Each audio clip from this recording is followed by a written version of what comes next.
जय श्री राम बंधु। How the जोश, कैसा है आपका जोश? मोदी को सबक सिखाते सिखाते किसको सबक सिखा दिए? ये तस्वीर देखिए और फिर बताइए कि किसको झुका दिए और किसको उठा दिए। आज मोदी का चेहरा झुका हुआ है, नजरें झुकी हुई है, और ये दोनों जो मुस्कुरा रहे हैं, इसके पीछे का राज हम और आप हैं। हम लोगों ने ये नहीं सोचा था कि बीजेपी इतनी बुरी तरीके से हारेगी।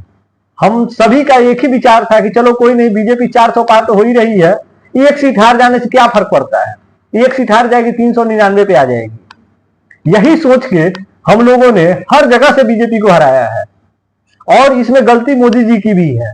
वो कह रहे थे 400 पार, मतलब आंकड़ा उन्होंने ऐसा बता दिया कि हम सभी को ये पूरा विश्वास हो गया कि मोदी जी 400 पार तो जा ही रहे हैं, और एक सीट डैमेज होने से कोई फर्क नहीं पड़ता है।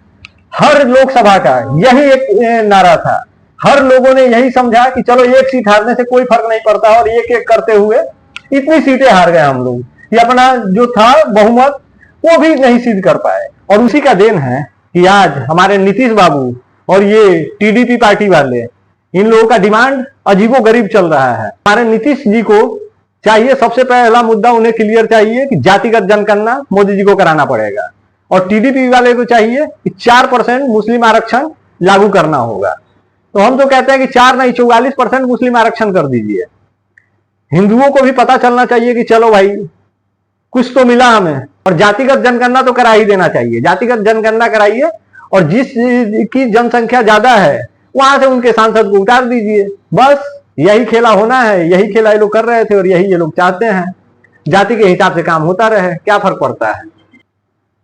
हम में से ही कुछ हिंदू ऐसे थे जो कह रहे थे मोदी जी तो तानाशाह हो गए हैं, मोदी जी घमंडी हो गए हैं।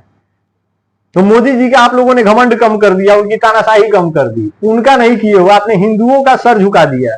मोदी जी का सर झुका नहीं हुआ है, सर हिंदुओं का झुक गया। जो लोग हिंदू राष्ट्र बनाने के लिए दिन रात चिल्ला रहे थे कि हिंदू राष्ट्र बनाएंगे, हिंदू राष्ट्र बनाएंगे, क्या हो गया? अब बना लो हिंदू राष्ट्र।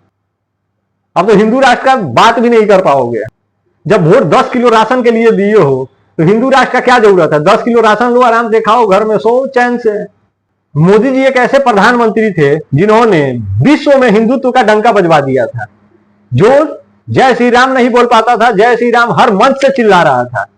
हर लोग गर्व से हिंदू की बात कर रहे थे, देश ही नहीं विदेश भी हमें सुन रहा था। आज हम लोगों ने ऐसा हाल कर दिया कि देश के लोग ही हमारी नहीं सुन रहे हैं, और इन लोगों की अजीबोगरीब विचारधारा और अजीबोगरीब डिमांड को मानना पड़ेगा।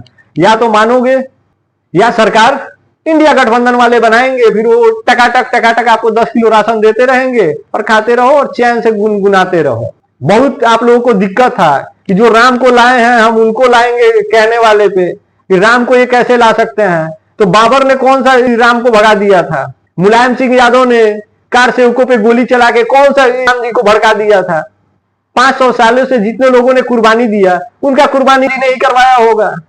आप लोग बहुत अच्छे हो, अर्थ का अनर्थ निकालते हो, तो लगाओ ना यार, अनर्थ को अर्थ में बदलते रहो, अनर्थ को अनर्थ करते रहो। आज आप लोगों ने मोदी जी को नहीं झुकाया है, करोड़ों हिंदुओं के आस्था को झुका दिया आप लोगों ने। अब ऐसा है, कोई नेता आपको मिलेगा नहीं जो खुले मंच से आपको हिंदुत्व की बात करे। एक प्रधानमंत्री, एक पद पे बैठा हुआ इंसान आपको जगाने के लिए जय सिया राम और जय श्री राम बोल रहा था। क्यों नहीं बोलता? तो काम नहीं चलता क्या? टोपी पहन लेता तो क्या फर्क पड़ जाता? कह रहे थे कि मोदी जी हिंदुओं को जगा रहे हैं। अरे मोदी जी हिंदुओं को जगा नहीं रहे थे, अंधों को आंख दे दिए। राम मंदिर बनते ही हिंदुओं ने सोचा कि चलो हमारा तो अब सारा काम हो गया, राम मंदिर बन गया। अरे ऐसे तो मतलब हजारों मंदिर हैं जिनको ध्वस्त किया गया है, जिन पे कब्जा किया गया है। उनकी बात कौन करेगा? आप कर सकते हो, हम कर सकते हैं? नहीं कर सकते हैं, क्योंकि हमें तो 10 केजी राशन चाहिए। वो कहावत सुने होंगे ना, अंधे को जब आंख आता है तो सबसे पहले अपना छड़ी फेंक देता है। वही हाल हुआ है हमारे साथ, और हम वही काम किए हैं। खैर, इसमें गलती मोदी जी की भी है। जो नेता जनता को पसंद नहीं था, जबरदस्ती उसे थोपा गया है, तो जनता ने भी बता दिया, लेकिन बताने के चक्कर में खुद को बता दिया। तो मोदी जी आपसे विशेष आग्रह है, इस बार तो जो हो गया सो हो गया, अगले बार से कम जनता की सुनिए। जनता क्या चाहती है, वैसे नेता को रखिए जो जमीन पे काम करे। सिर्फ आपके नाम पे यहां वोट मांगने वाले नेताओं की वजह से आप हार रहे हैं, और हर जगह जहां जहां आप हारे हैं यही कारण रहा है। इस पे आप लोग विश्लेषण कीजिए। और अभी तो बस नीतीश जी की भी सुनिए और उनकी भी सुनिए, जो देना है दीजिए, जैसे करना है कीजिए।